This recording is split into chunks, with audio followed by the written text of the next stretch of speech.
মীন রাশির 2025 দীর্ঘ 30 বছর পরে শুক্র শনির আশীর্বাদে জীবন ধন্য হয়ে উঠবে। গোল্ডেন টাইম 2025 মীন রাশির জন্য। আমি আচার্য কুশ মুখার্জি বলছি অ্যাস্ট্রোপামিস নিউমোরোলজি সেন্টারের পক্ষ থেকে। কেন দীর্ঘ 30 বছর পরে বন্ধুপূজ্য ও সুসমৃদ্ধি যোগে আপনারা অত্যন্ত ভালো চলবে, আপনারা অত্যন্ত ভালো থাকবেন। দুটি গ্রহই আপনার সম। মীন রাশির অধিপতি গ্রহ বৃহস্পতি মীন রাশির দ্বাদশে 1 জানুয়ারি 2025 শুক্র শনি কুম্ভ রাশিতেই থাকবে এবং বন্ধুপূজ্য মহারাজ যোগ তৈরি করবে। এটি আপনাদের জীবনে সব দিক থেকে বেশি পাওয়ার। এর ফলে শনির 7.5 থেকে বিন্দু মাত্র ক্ষতি হবার নেই। আমার চ্যানেল প্রথম বলে রাখলো 1 ইঞ্চি ক্ষতি হবে না শনির 7.5 থেকে। আপনারা শুধু শনিবার নিরামিষ আহার করবেন, শনিদেবকে তুষ্ট করবেন। আমি বাকি একটি ক্ষেত্রে যে সমস্যা থাকবে, সমস্যাটা ছোট কিন্তু ক্ষতি করে অনেক বেশি, তাই সেটি আপনাদের আলোকপাত করব আস্তে আস্তে সমস্ত বিষয়গুলি তুলে ধরার পর। আমরা প্রথমেই গ্রহের বিন্যাস বলে নিচ্ছি। আপনার অধিপতি গ্রহ বৃহস্পতি বৃষ রাশিতে রয়েছে। বৃষ রাশিতে বৃহস্পতি রয়েছে অর্থাৎ আপনার রাশি অধিপতি গ্রহ সে শুক্রের ঘরে। আপনার দ্বাদশ স্থানে শুক্র শনি, অর্থাৎ এই শুক্র এবং শনির দ্বারা আপনি উপকৃত হবেন। এটি খুব সহজ হিসাব। তারপরে আমরা যদি আসি তো দেখছি মঙ্গল ডাইরেক্ট অবস্থায় কর্কট রাশিতে রয়েছে, আপনার বন্ধু, অর্থাৎ আপনার রাশি থেকে আপনার বন্ধু পঞ্চম স্থানে, অর্থাৎ সন্তান ভাগ্য। আপনার রাশি থেকে গুনুন মীন, তারপরে মেষ, দ্বিতীয়, তৃতীয় বৃষ, চতুর্থ মিথুন, পঞ্চম কর্কট রাশি। এই পঞ্চম কর্কট রাশিতেই মঙ্গল রয়েছে আপনার বন্ধু। সুতরাং সন্তান ক্ষেত্রে অতীব উন্নতি লক্ষ্য করা যায়। মীন রাশির বিষয় আমরা এটি দ্বিতীয় ভালো দিক বললাম।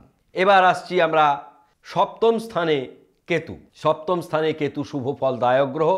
সপ্তম স্থানে রাহু অশুভ ফলদায়ক গ্রহ, অর্থাৎ স্ত্রীর দ্বারা আপনার উন্নতি হবে, কিন্তু কোনো কোনো ক্ষেত্রে মত পার্থক্য হতে পারে ছোটোখাটো বিষয় নিয়ে।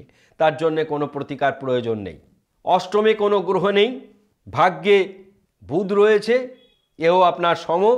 কর্মে রবিচন্দ্র, আমরা বলেছি কর্মে রবিচন্দ্র সুসমৃদ্ধি যোগ তৈরি করেছে, অর্থাৎ কর্মক্ষেত্রে উন্নতি ঘটবেই ঘটবে। একাদশে কোনো গ্রহ নেই, আয় বৃদ্ধি পাবে। দ্বাদশে 2 শক্তিশালী গ্রহ আনন্দ ক্ষেত্রে, শনির আনন্দ ক্ষেত্রে বিরাজমান। এটি গেল আপনার বেসিক ডাটা। মন্দ দিকের মধ্যে বন্ধু বান্ধব দ্বারা ক্ষতি হতে পারে। যাকে আপনি বিশ্বাস করে এগিয়ে যাবেন, বন্ধু মনে করবেন, তার দ্বারা ক্ষতি হওয়ার সম্ভাবনা প্রবল। আর যাদের চোখের সমস্যা রয়েছে, চোখ নিয়ে একটু ভুগবেন সারা বছর। অসুখ বলতে চোখ, স্কিন, এ দুটি ক্ষেত্রে, অর্থাৎ চর্ম এবং চক্ষু, এ দুটি ক্ষেত্রে আপনারা সমস্যায় থাকবেন। বাকি অ্যাট এ গ্লান্স আমরা বলে নিচ্ছি আপনারা কোথায় ভালো কোথায় মন্দ। একটি ক্ষেত্রে মন্দ, সেটি হচ্ছে বন্ধু দ্বারা ক্ষতি হওয়ার সম্ভাবনা প্রবল। আপনাদের জন্য সেরা প্রতিকার আমরা বলে দেব হ্যাসোনাইট গার্নেট। রাহু আপনাদেরকে ঢেলে সাজিয়ে দেবে শিলং গোমেদ। কেননা কিছুদিন পরেই 29 মার্চ 2025 শনিদেব ট্রানজিট করবেন আপনার রাশি থেকে। রাহুও ট্রানজিট করবে কিছুদিন পরে মেষ রাশিতে। শনি যখনই ট্রানজিট করবে 7.5 প্রভাবে আপনারা থাকবেন। 7.5 থেকে মুক্ত হবে মকর রাশি, যোগ হবে মেষ রাশি। মেষ রাশি 7.5 প্রভাব থাকছে। মেষ রাশিতে কিছুটা সমস্যা 7.5 কারণে দেখা দেবে। আমরা মেষ রাশি যখন বর্ষফল অ্যানালিসিস করেছি সেক্ষেত্রে বলেছি, যদি পরিবারের কেউ আপনাদের মেষ রাশির জাতক জাতিকা থাকে তাদের নিয়ে কিঞ্চিত সমস্যা দুশ্চিন্তা বৃদ্ধি পাবে। এবার আমরা রাহুর রত্ন হ্যাসোনাইট গার্নেট পরিধান করতে বলছি, অথবা 4মুখী রুদ্রাক্ষ, আরও বেশি ফলদায়ক 4মুখী রুদ্রাক্ষ পরিধান করবেন।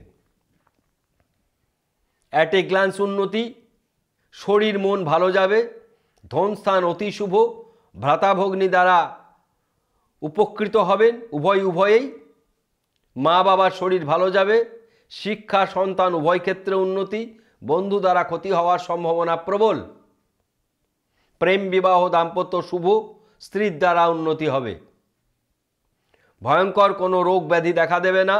2025 আপনাদের জন্য বিশালভাবে কোনো দুর্ঘটনা ঘটারও সম্ভাবনা নাই। ভাগ্য অতি শুভ, কর্ম অত্যন্ত শুভ। আয় বৃদ্ধি পাবে, ব্যয় সাধারণ। নেশাদ্রব্য থেকে সাবধান হবেন, আইনি জটিলতা থাকবে না। প্রত্যেকটি বিষয় আমরা বললাম। এরপরে আমরা প্রত্যেক মাস অনুযায়ীও বলবো। কোথায় আপনাদের অসুবিধা সেটি খুলে বললাম। আপনাদের শুভ সংখ্যা 2025-এ একটি সংখ্যা আপনাদের বলবো 3।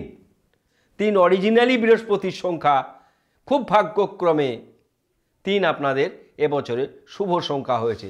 যারা লটারির টিকিট কাটেন তারা টোটাল যোগফল করবেন সংখ্যাগুলোকে, 3 হলে আপনারা লটারির টিকিট কাটবেন বৃহস্পতিবার দিন।